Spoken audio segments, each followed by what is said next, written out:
Hey, what's going on YouTube? It's a Civic. We here with another video on Infiniti today. And in today's video, I just want to talk about the pros and cons and what is it like owning the Infiniti G37. So I'm gonna just introduce y'all if you guys are new to the channel. This is my 2011 Infiniti G37. I'll just give y'all a little bit of background about this car. This car was previously owned by another person, which was doing YouTube. He said supposedly that his friend was driving the car and that he pretty much got into a bad wreck. So if y'all kind of see how the front end is kind of having like a gap problem, yeah, about that, this is pretty much what happened. All right, so this is just the background if y'all just want to know what's going on with the gap here. Pretty much it was wrecked out and it was rebuilt, and I just used this car to kind of start learning about the VQ platform because I always wanted one. All right, so what is it like owning Infiniti G37? It's the same way like when you see one drive. All right, you have to understand the Infiniti G37 is a big platform. You'll find a bunch of people with Infiniti G37s, Q50s, Q60s. They're always driving around. This is pretty much, out of 10, I give this car an 8.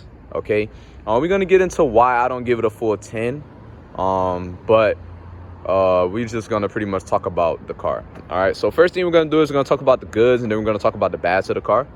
The good thing about this car is aftermarket support, guys. Aftermarket support. Okay, aftermarket support is one of the best things I would say this car has. You could go with a stance build, you could go with a track build, you could go with anything in your type of taste platform. All right, if you want any type of parts dealing with halos, underglow, anything that makes the car very colorful, we always have it. All right, we have different kits, body kits, anything. This car literally has everything. All right, even when it comes to wheels and fitment, even different headlights, hoods, custom things, this car is like #1 in. All right, it's always something being built on this car that somebody probably don't even know about. You get what I'm saying?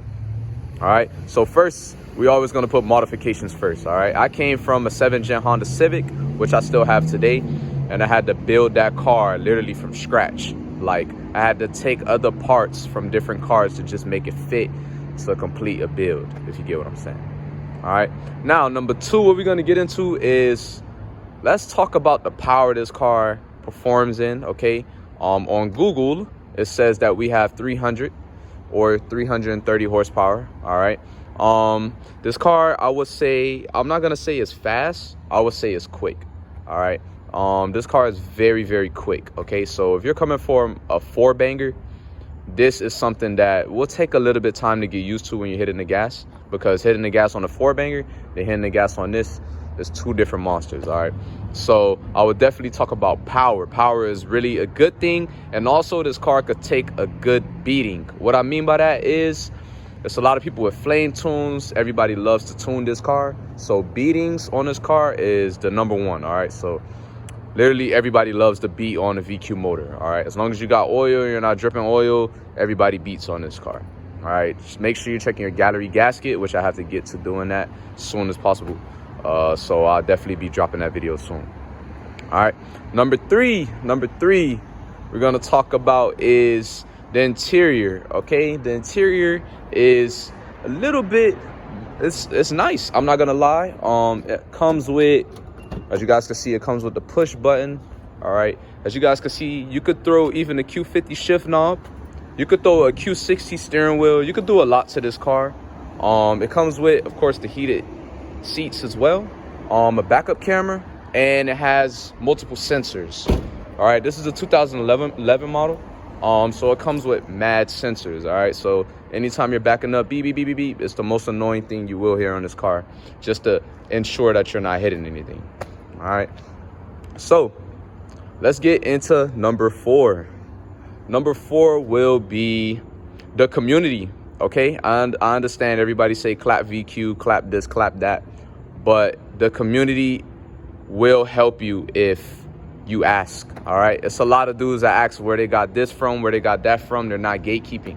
Most of the community sometimes have a lot of gatekeepers. All right, you have people that don't tell you where this is from, they gatekeep or they say your build is trash. Everybody in the VQ community, most of them show love. They love showing off their car when you're next to them revving.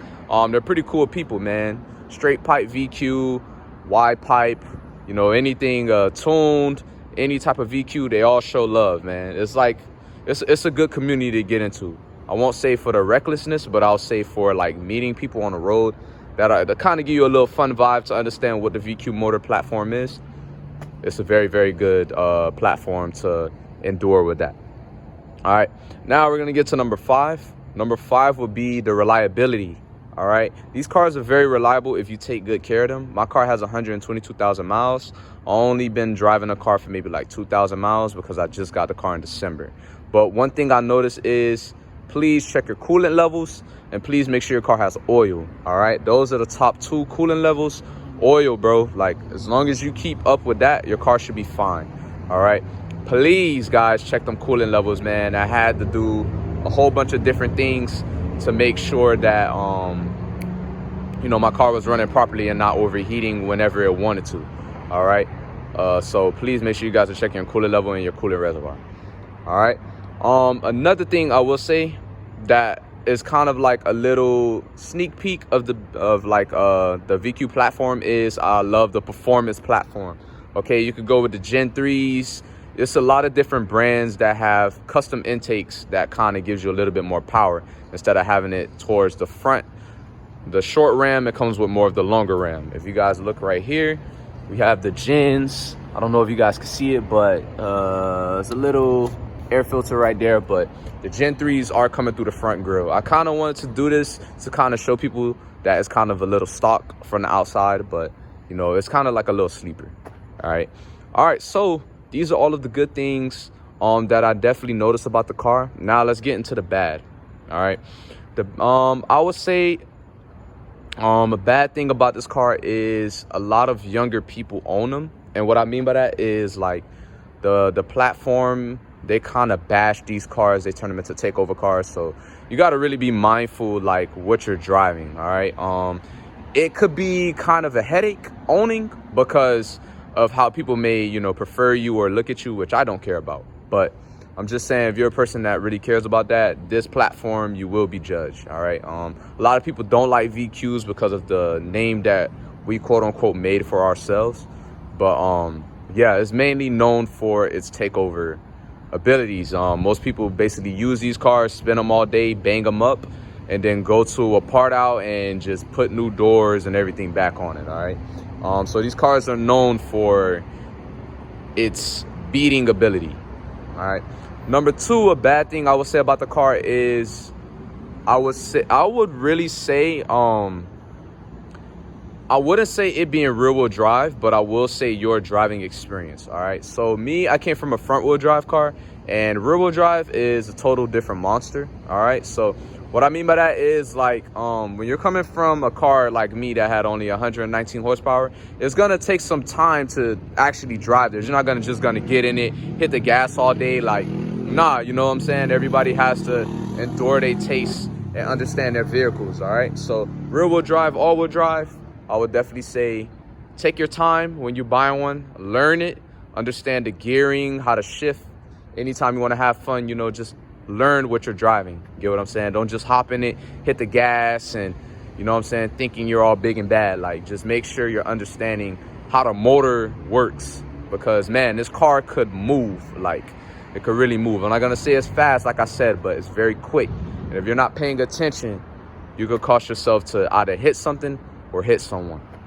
All right, number 3, what is the bad thing about this car is I will say what do I dislike? Oh, CarPlay. This car does not have any CarPlay, and the one I have don't have the Bluetooth version. So if you're coming from the regular platform, which is the Journey, you guys do not have like any type of, you know, radio or, you know, anything that could connect your music to. You will literally have to download a music app and then actually put the music on your phone and then plug the USB inside to make sure that your music actually works from your phone. All right, so you can't really just go on YouTube and just play a song just because you have your USB plugged in. you will actually have to download a song on your phone. Then the car reads your phone that it has one song. Then you could go on YouTube. Like, you got to do everything backwards. All right. So it's pretty much like you need to have Apple Music to, you know, pretty much work the music system in this car with the USB. All right. Next thing I would say is gas mileage. My VQ, I don't really dog it like ever. I don't really beat on my car. So I wouldn't really say my gas mileage is bad. I'm tuned and I'm averaging on a full tank 309 miles. But when I first had the car, I was averaging 190. All right. So the person that had it before me, they had to be dogging this car left and right, because this car literally had 190 miles to the full tank. So I started doing tunes, changing out the fuel injectors, everything that could work around that. But that's pretty much all I could do. So I would definitely say gas mileage. If you're regularly driving on regular city streets, this car will kill you. All right. And what I mean by that is the gas mileage will be terrible on city driving. Now, if you're doing this on the highway, you're good. You know what I'm saying? If you drive on the highway every day, you average maybe like 15, 16, maybe 20, maybe 25. You'll be good in this car. All right. Highway driving is definitely a good thing on this car, but city, no bueno. I always take city. So I don't really take the highway. I don't really go anywhere. So yeah, the car is definitely killing me with gas right now. I came from putting in $30 to now $60. So you got to understand, this car is about a 16 to 17 gallon tank. So you just got to be mindful, and it only takes 93. All right. So if you put in 91, you will see the performance of the car actually decrease. So 93 is what they only prefer for the car to actually run properly. All right. But yeah, man, this is pretty much all of the things I like and dislike about the VQ model. I love this car. This is always something I dreamed of since I was around 18 years old. I finally got the car I actually wanted. One of my dream cars that I wanted to own. So this car would definitely be in my hands, and I don't think I really will be giving this away anytime soon. I appreciate you guys if you guys made it to the end of the video. It's a Civic with another good video. I'm out. Peace. Hopefully you join the VQ platform.